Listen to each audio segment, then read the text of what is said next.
Belum pernah Allah menciptakan makhluk seindah manusia, sesempurna manusia. Belum pernah. Itu di Ragunan makhluk Allah puluhan ribu. Bandingin nama kita, bagus mana?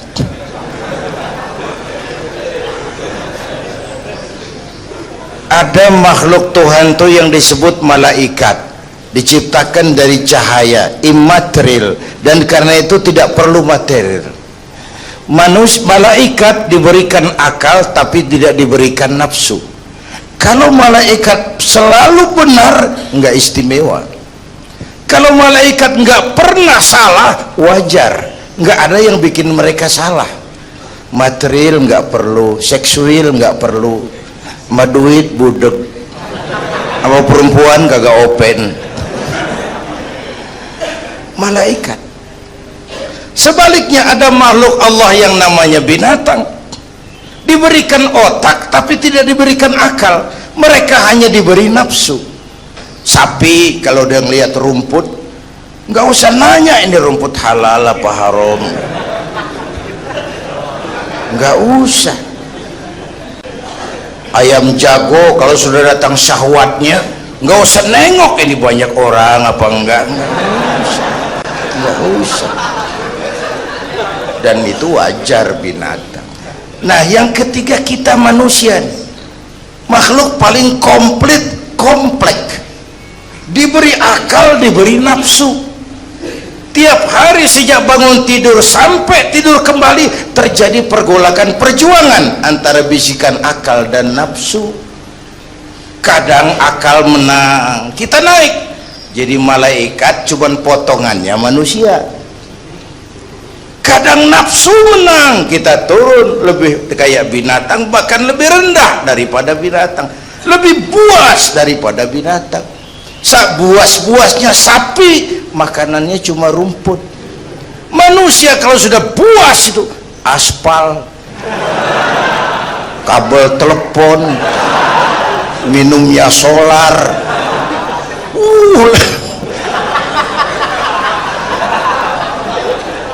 lebih buas dari binatang sekalipun. Agar akal bisa mengendalikan nafsu, Allah menurunkan agama, bukan menghilangkan, mengendalikan, mengatur. Manusia tanpa nafsu bukan manusia. Manusia nafsu melulu, kebo.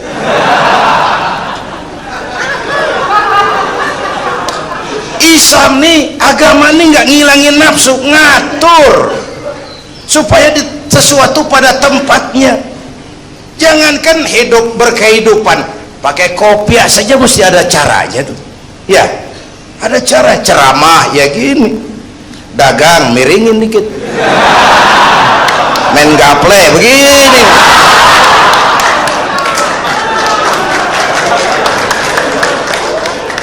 Pakai kopiah aja ada cara aja tuh. Mengendalikan nafsu itu, ditempatkan pada tempatnya, bukan menghilangkan nafsu. Laki-laki perlu perempuan, perempuan perlu laki-laki, itu nafsu.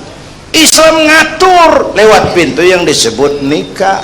Maka dalam Islam jangankan orang biasa, kiainya boleh kawin.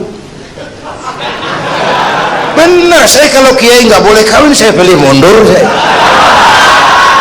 Berat, rontok rambut.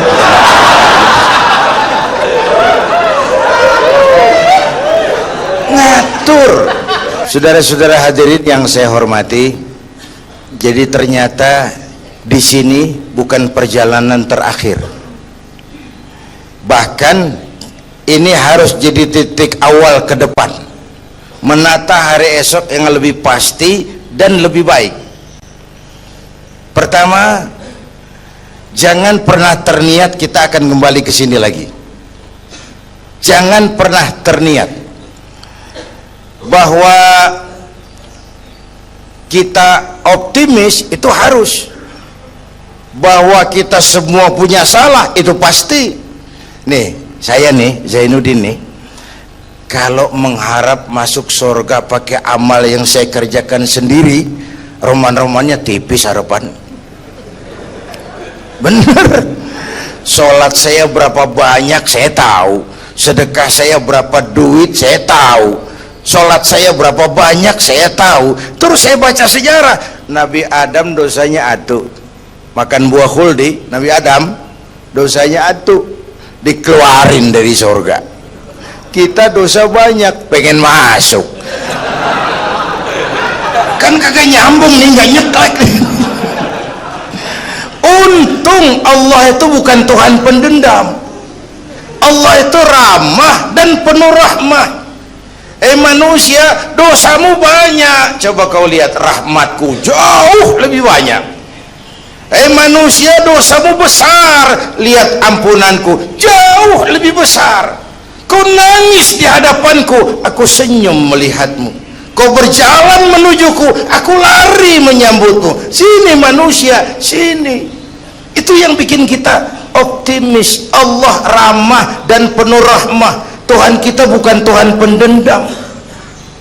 Jangankan kita nih yang ada dalam Dorotan Riyadhus Shalihin itu kan riwayat lama. Ada mbahnya bajingan, tengik lagi. Ini pernah membunuh 99 manusia, 99 orang dibunuh. Bayangin, satu hari datang hidayah, ada keinginan taubat kembali, berangkat dia cari ustadz mau menyatakan taubat. Yang ditemuin ustadz belum tapi mateng, masih mengkel. Assalamualaikum ustadz. Salam.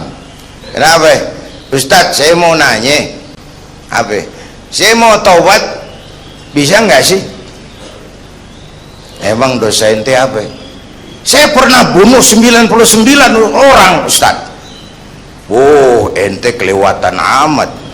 99 mau gedean itu, susah taubatnya, susah. Enak aja 99 dibunuh, kurang ajar ente. Oh, niat namanya bajingan digituin, naik darahnya. Sialan nih ustadz nih, orang mau taubat kok ngomongnya nggak enak. Gue pikir daripada 99 dengan gue lempengin nih. Akhlakul karimah itu kriterianya itu langsung dari Allah. Jadi bukan manusia yang menentukan sesuatu itu baik, benar, salah. Itu hak prerogatif Allah. Nah, akhlak ini lebih lengkap, lebih sempurna daripada daripada adat. Misalnya anak muda yang lewat di depan orang tua membungkukkan badan, itu dianggap sudah cukup beradat, tapi belum tentu berakhlak. Niatnya apa dia membungkukin badan? Ngedek kaki-kaki udah bongkok, tergantung niatnya. Secara adat dia sudah beradat, tapi belum tentu berakhlak, bergantung motivasinya. Oleh sebab itu dalam Islam akhlak itu 3. Pertama, akhlak kepada Tuhan. Ini yang terpenting dan ini pondasi. Akhlak kepada Tuhan itu intinya 2. Jangan menyekutukannya dengan sesuatu pun, jangan menyembah kecuali hanya kepadanya. Itu berakhlak apa tidak kita kepada Tuhan, kelihatan dari 2 ini. Jangan menyekutukannya dengan sesuatu, jangan menyembah kecuali hanya kepadanya. Itu sumber nilai akhlak. Jangan menyekutukan Tuhan dengan terang-terangan atau remeng-remeng. Kadang-kadang kita terang-terangan enggak, remeng-remeng kejebak. Gue entak pakai cincin ini nih, tuh cincin dah. Gue entak pakai cincin ini nih. Jangan anak perawan, nenek-nenek lihat gue lemes, nenek-nenek ya lemes. Nah, jangan menyembah kecuali hanya kepadanya. 1. Yang kedua, akhlak kepada sesama, baik sesama muslim, non muslim, dan seterusnya. Yang ketiga, akhlak kepada lingkungan. Dia sama pohon ini kan kita harus berakhlak, sama air kita harus berakhlak. Satu saat kampung saya banjir, saya ngomong sama engkong saya, "Kong banjir kong." Kata engkong saya, "Biarin, bukan salah air." Habis salah lo. Salah kita bagaimana? Lah lo tempat air lo tempatin, yang punya tempat datang dia kagak ngerti, ini tempat gua di sini nggak beda lo banjir. Artinya apa? Di Jakarta ini kita nggak ngasih tempat buat air, pantas dong dia ngayap kemana-mana.